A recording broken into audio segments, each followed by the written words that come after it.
We're continuing through our perfect 6-month follow-up plan. And at this point in time, we are somewhere between like 7 and 10, depending on where you want to be, what you've utilized. And it could be as much as 15, which is what we're going to take it to today. This thing is amazing.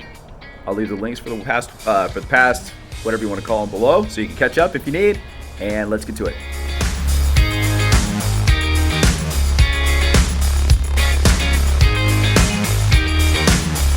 Hey everybody, Josh Ezell, Breakthrough Real Estate and Property Management. Hope you're having a fantastic week. As we're continuing our follow-up plan, it's imperative to keep your eye on that prize. You want that appointment, you want to offer value, you're building rapport, you're staying in contact, so you're going to get it in the long run. Catch is, you never know when they're going to be ready. Some people, if you get enough leads, are going to be ready immediately. Some people are going to be 3 to 6 months out. Some people are going to take years. I think my record, and I've mentioned it before, so forgive me if I'm not exactly accurate, but it was something like 1,297 days, something like that. And I've been an agent now for 12 years. Forgive me, my memory's getting a little hazy when it comes to some of these. But nonetheless, it broke down to years. She never responded, never returned a phone call, email, text message. I mean, I was following up with her even before text messages, and then text messages became popular. That's how long it was. And ended up selling her a home in the long run. She surprised me one Saturday morning and bought a home, right? So keep going. No news is no news. It literally means nothing because they will call you when they're ready. Optimism and faith and knowing that there is a method to our madness. There is a process to this thing we call real estate and being successful as an entrepreneur. Okay? So at this point in time, you've been sending them parts of the contract. Now, if done properly, and I'm going to equate this to kind of like a pastoral thing, right? You could tell somebody you need to read the Bible and throw a Bible at them, okay? Then you have pastors who can take a Bible and take bits and pieces of it and offer value for years. We want to be the pastors of real estate, okay? We want to offer value for years. So don't just massively send this thing and just say, here you go, and blah, blah, blah, blah, blah, and send them this huge email that they're never going to read, okay? Break it down, right? I'm sure there's parts about the loans. So how about explaining to them either in a video or in a very brief email, or find some sort of lender partner, right?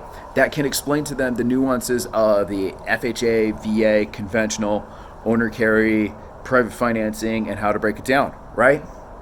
Other people need to know about concessions, right?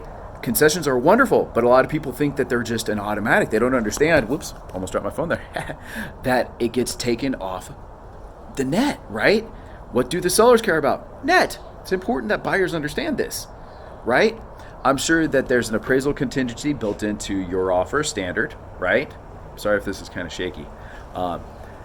There's probably CC&Rs that are separate from the inspection period that they have a separate timeline to review. Well, what's the importance of HOAs, right? Well, what if they have a home-based business that they're not going to be able to use? What if they have 4 cars and nobody's allowed to park on the street?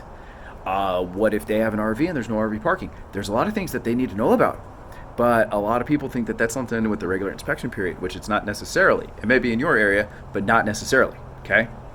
Your final walkthrough, what's the importance of it? Are appliances, what classifies as fixtures? You know, there's a lot of different things. How about home inspections? What about the timeline for the home inspection, right? Do they have 10 days? Do they have 7 days? What happens if they don't respond, right? There's a lot of important things.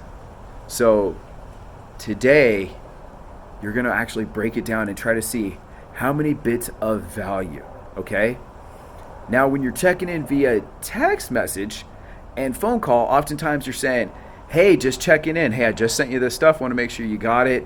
You know, if you have any questions, boom, don't hesitate to call me. And this is where somewhere along the line, I love to make people feel comfortable about their timeline. You know, you're going to be a realtor for a long time if you're doing your job right? So what difference does it make if it take 3 or 6 months, right? You'll be there when they are ready. Make sure they know that it's not out of line for them to look 3 to 6 months.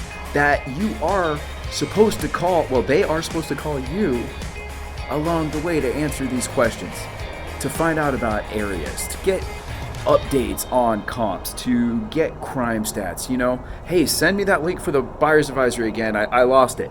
Those type of things, that's normal. And that means you're succeeding along the way. Take that personal touch. You could do a templated email, send it to 50 different people, but then call each of them and say, hey, I just sent this to you. I want to make sure you got it. It's really important. Check out these things. Hey, by the way, I think I just saw a home you might like. Give me a call. So many offers. All right. Let me know. I hope you're getting value from this. Please share below, like, comment, etc. Thank you so much for watching, and I'll talk to you tomorrow.